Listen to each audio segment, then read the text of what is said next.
Welcome to the Deep Dive, where we take a stack of sources and unpack the most fascinating insights to help you get informed quickly. Today, we're diving into, well, one of the biggest economic stories, really, of our time, China's incredible growth. We're looking at it through a specific lens, an analysis by economist Zhang Wuchang. Right, and it's an analysis that digs into a real puzzle. Because, on the surface, China faced just enormous hurdles. Things like corruption, a legal system that wasn't exactly robust, censorship, currency controls, all sorts of internal conflicts. Things you'd absolutely think would kill growth. Exactly, but instead you see this sustained, super high-speed expansion. It's almost unprecedented. It's like watching a high jumper with terrible form who somehow clears 8 feet, A world record, how?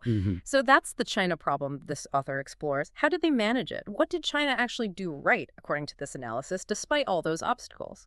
And our mission here is really to pull out the author's specific explanation for that puzzle, drawing straight from his observations. Let's unpack it. Okay, so the official start date for reform is often cited as, December 22nd, 1978, after a big party meeting. That's the date, yeah.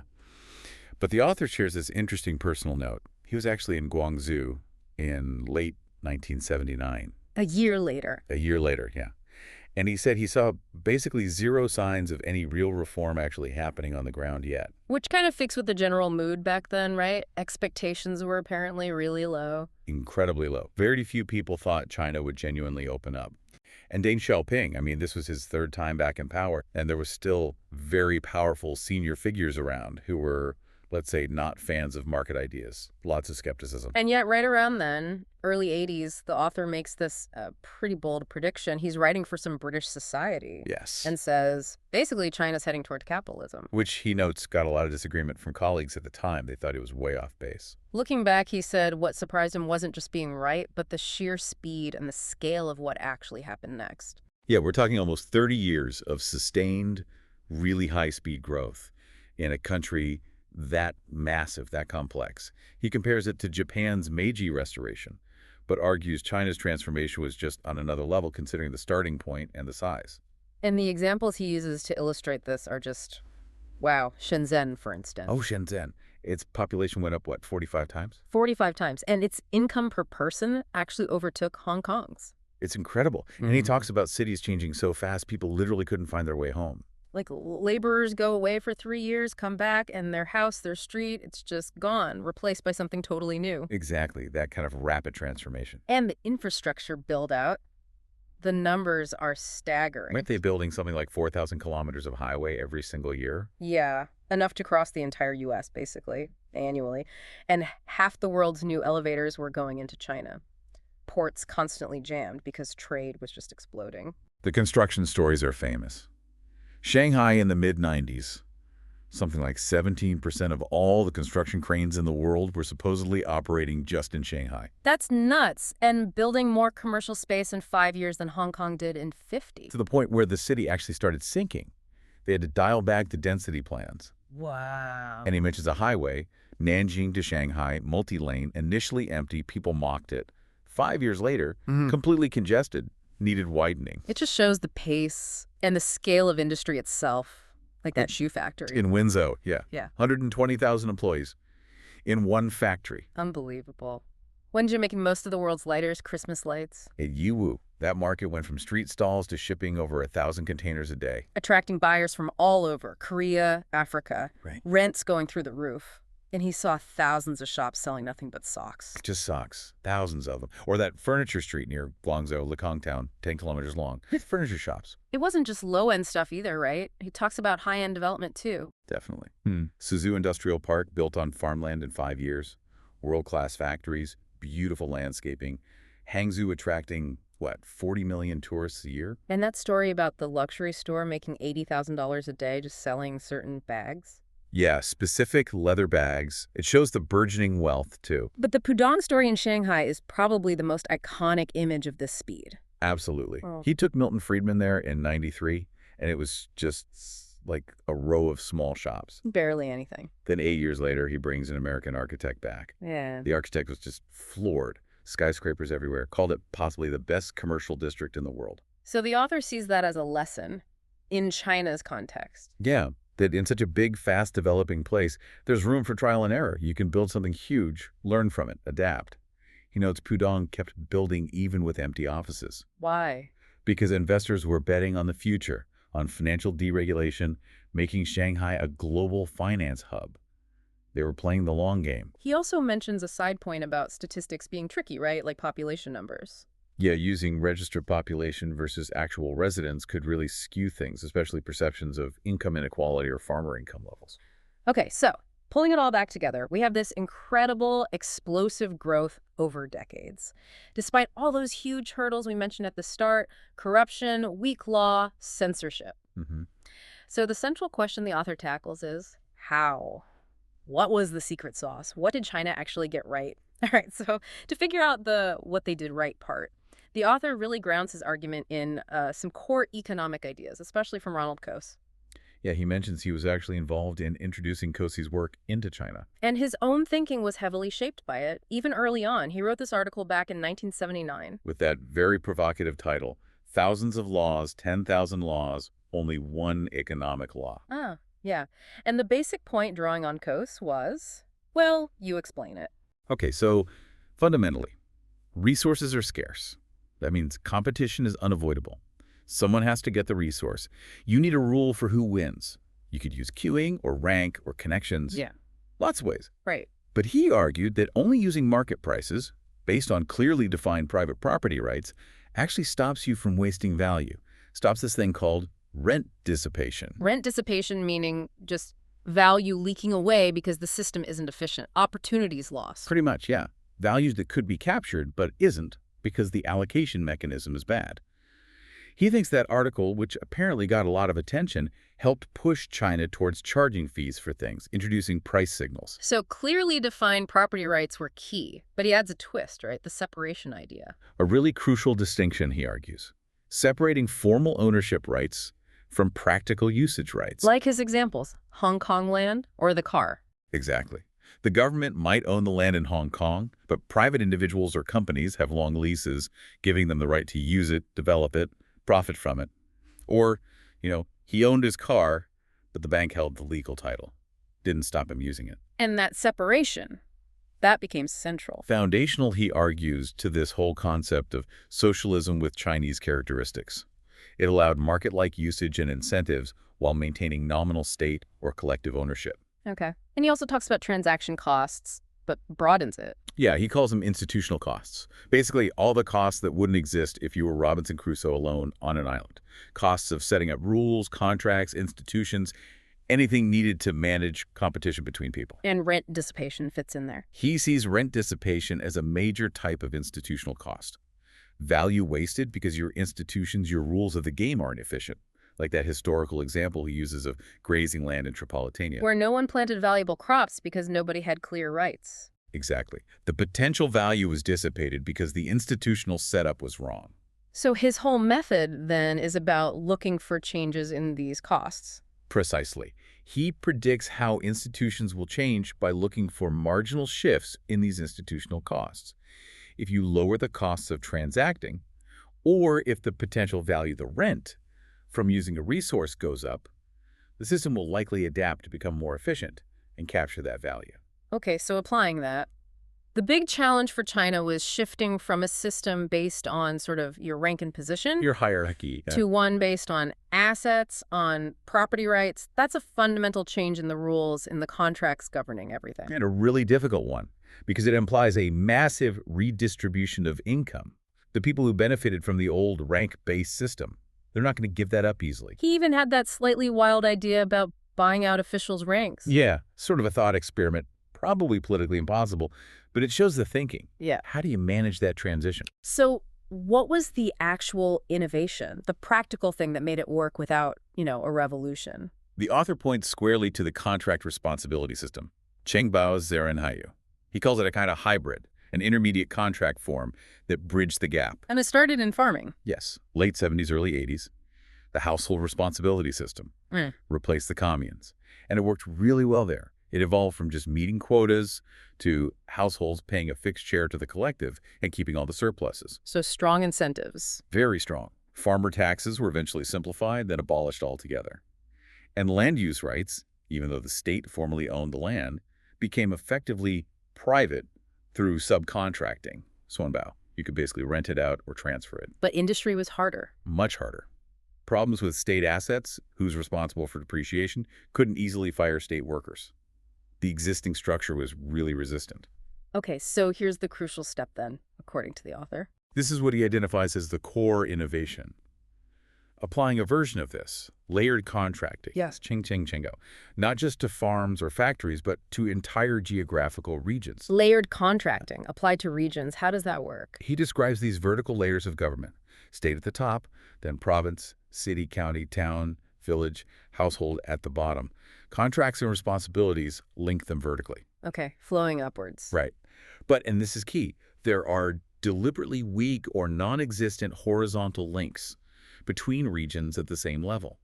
So one county doesn't formally coordinate or cooperate much with the county next door unless told to by a higher level. Ah, and that lack of horizontal connection Forces them to compete intensely with each other. And you said the county-wide level is the most important battleground for this. Why the county specifically? Because that's where the real power over land use decisions ended up settling. Counties got the authority to decide how land within their borders would be developed and used for economic activity. He gives some stats: average size about 3,000 square kilometers, average population maybe 450,000, but obviously huge variations. So the author's big takeaway, his central thesis, is that this extra layer of competition between regions, driven by this layered contracting system, especially at the county level, that's the secret ingredient. That's his core argument. This intense interregional, particularly intercounty competition, was the novel institutional factor that explains the sheer dynamism and speed of China's growth, something he thinks was missing in other reform paths. Okay, so let's get into the nuts and bolts then. How does this county competition actually work day to day? What makes it tick? Well, a huge driver is the way revenue gets shared. Yes. He focuses particularly on the value-added tax, the VAT. Okay. Businesses pay 17% VAT on the value they add. Now, the county government gets to keep 4.25% of that, exactly 1/4. So they get a direct slice of the economic action happening within their borders. Exactly. And the author makes this really interesting argument. He says that 4.25% doesn't really function like a normal tax. It's more like rent that the county collects on the use of its land and resources. Because it's tied to production on that land and paid whether the firm makes a profit or not. Precisely. It's like the county is a landlord getting a share of the output from its territory. So he uses that tenant-farmer analogy. Yeah, the county is the landlord, the investors are the tenant farmers, and the VAT share is the rent payment. He connects it to an old idea from Alfred Marshall, suggesting the county, like a smart landlord, can adjust its own input, mainly the terms on which it offers land, to make sure the tenant produces as efficiently as possible, maximizing that overall rent share. Which then leads to this really counterintuitive thing he calls negative land prices. That sounds weird. It does. But it flows from the intensity of the competition. Counties are so desperate to attract good investors, the ones who will generate lots of that sweet VAT revenue over time, that they'll offer land way below cost. Like literally free land, or even paying the investor. Yes. Free land, maybe they build the factory shell for the investor. Sometimes they even promise to give back some of the county's VAT share for a few years. But how is that sustainable for the county? Giving stuff away. It's about the long game, he argues. The county isn't trying to maximize the upfront price of the land parcel. They're trying to maximize the total flow of VAT revenue over many years from successful businesses. So attracting a really productive, high-value ad investor, even if it means subsidizing them heavily at the start, can bring in far more revenue down the road than selling the land for a bit more upfront to a less dynamic company. And the counties actually spend a lot to make this happen. Oh, yeah. He details the costs. Paying compensation to farmers for the land, putting in all the infrastructure, roads, power, water, sewage, landscaping. He even mentions them moving big old trees sometimes to make the industrial parks look nicer. Wow. He makes the point that even basic new industrial land in China often ended up better serviced than sites you might find elsewhere, even in the U.S. sometimes. And the officials running these counties, the cadres, they act like business managers. Very much so, according to this analysis. Their incentives are strongly tied to economic performance. Promotions depend on it. They get generous budgets for entertaining potential investors. They often get perks like buying housing at cost. And successful ones might get recruited by private firms later. So they're motivated. Highly motivated. And he says they become incredibly savvy about business, understanding which industries offer the best returns, assessing factors like logistics, utilities, local amenities, the county's overall brand or reputation. And he has that great line about them being world-class at convincing every investor they have special connections. Yeah. That they can smooth the way for this particular investor. It's part of the sales pitch. So other things reinforce this. Clear boundaries. Rewards. Right. Clear county lines, defined responsibilities, makes them operate like competing firms. The performance rewards, the investment commissions, sometimes higher rates for attracting foreign investment, negotiable rates depending on how developed the county is. It all feeds the competition. And the higher levels of government are okay with this. They encourage it. And actively encourage it, he argues, because they get the biggest chunk of the VAT, 75% goes up to the province and state. So the layered contracting system makes the counties compete fiercely, but also keeps them accountable upwards to deliver that revenue stream. It's a fascinating structure. Competition horizontally between counties, accountability vertically upwards. Yeah, the shopping mall analogy he uses really captures it well. Counties are like these huge competing malls. They offer space, land to tenants, investors. The rent has a base component, the land price may be zeroed or negative, and a revenue sharing component, the VAT slice. And just like malls carefully pick their anchor tenants and offer sweet deals, counties compete to attract the best investors. So the author definitely sees huge achievements coming out of this system. He's very clear about the massive poverty reduction. Absolutely, and the sheer scale and speed of the engineering, the construction, he calls it, unprecedented in human history. Yeah. He really praises the Chinese people, too, their resilience, their intelligence, their hard work, enduring tough conditions, but with hope. Is that where the story about the landscaping worker comes in? Yes. This woman he met working incredibly long hours for just $7 a day, landscaping these new industrial parks. Started before dawn, finished after dark. Yeah. But she was smiling. Because her life had improved significantly compared to before, her skills were actually in demand, and her daughter had just graduated university and gotten a good job. He emphasizes it's millions of people like her who are the real force behind building modern China. But it wasn't all perfect. He points to areas outside this county competition system that remained problematic. Right. Things managed centrally, basically. Monetary policy, foreign exchange controls, foreign policy, censorship, state dominance in education, healthcare, media, and the big state-owned enterprises, the SOEs, often operating as monopolies. He talks specifically about the currency system, the RMB. He does. He gives credit to Zhu Rongji for stabilizing the currency and inflation back in the 90s. But he also argues that the RMB, because it was pegged to the US dollar, but China got its inflation under control faster than the US, it effectively became stronger and stronger. And that caused problems. He argues it contributed to the Asian financial crisis, because other Asian currencies also pegged to the dollar became relatively overvalued as the RMB strengthened implicitly. So what was his alternative? What should they have done? His proposal was to stop pegging to the dollar. Instead, anchor the RMB to a basket, an index of tradable goods prices. Let it float freely against other currencies like the dollar or euro. And importantly, stop trying to use monetary policy, like interest rates, as the main tool to manage the whole economy. He was worried they were heading in the wrong direction on that. Yeah, he expressed concern that Beijing seemed to be adopting more of a U.S.-style approach, unanchored currency, active monetary policy management, which he feared could fundamentally disrupt the county competition system that relied on more stable conditions. Okay, and then there's a major shift in tone in the postscript, right? About the new labor contract law. A huge shift. He sees this law, passed in 2007, effective 2008, as a really negative development, and he stresses it was pushed through from the center without really consulting the counties, the ones actually dealing with labor markets on the ground. And his verdict on the law itself. He calls it basically disastrous. It imposed very rigid government-mandated terms on all labor contracts. Things like strict overtime rules, benefits, mandatory written contracts, promoting unions, making it much harder to fire people, and this clause giving workers near permanent tenure after only 10 years with a company. What were the immediate effects he saw? He lists quite a few. Factory closures, especially smaller firms or those operating on thin margins.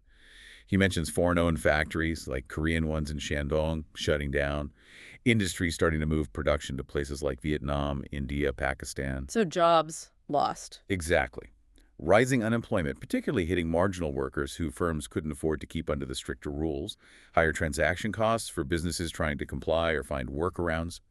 And he even argues it slowed down technological upgrading. How? By shrinking the pool of low-end, flexible labor where many workers got their first foot on the ladder, learned basic skills before maybe moving to better jobs, that entry point was becoming blocked. Why does he think Beijing did it? What were their reasons, according to his critique? He speculates on a few possibilities. Maybe the central government genuinely didn't realize how much farmer and worker incomes had already improved since 2000, perhaps due to those misleading official statistics. Maybe they had a flawed idea about structural optimization, thinking it meant just eliminating low-tech industries rather than helping them become more efficient. Or bad advice from outside?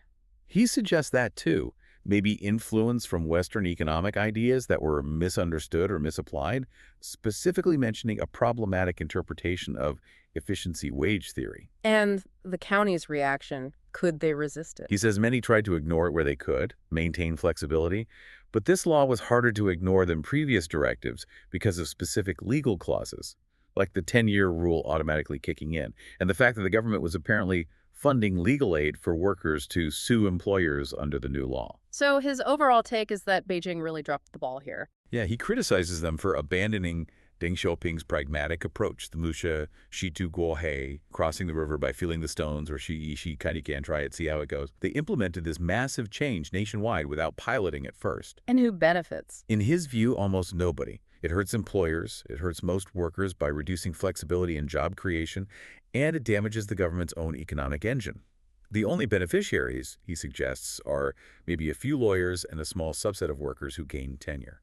So putting it all together, this deep dive into Zhang Wuchang's analysis gives us a really unique perspective. He argues China's economic miracle wasn't just luck or simply opening up. It was driven by a specific, homegrown institutional setup. This layered contracting thing. Exactly. Layered contracting, creating intense region versus region, especially county versus county competition, all fueled by that VAT revenue sharing from land and production. And it's a compelling explanation for how they overcame those huge initial obstacles, the corruption, the weak legal system, all that stuff we talked about. You can really see the results in those incredible growth stories and stats he provides. Yeah, the sheer physical transformation, but also the real impact on poverty in people's lives, like that landscaping worker. However, there's that big warning sign at the end. Right. The postscript about the new labor law raises a serious concern.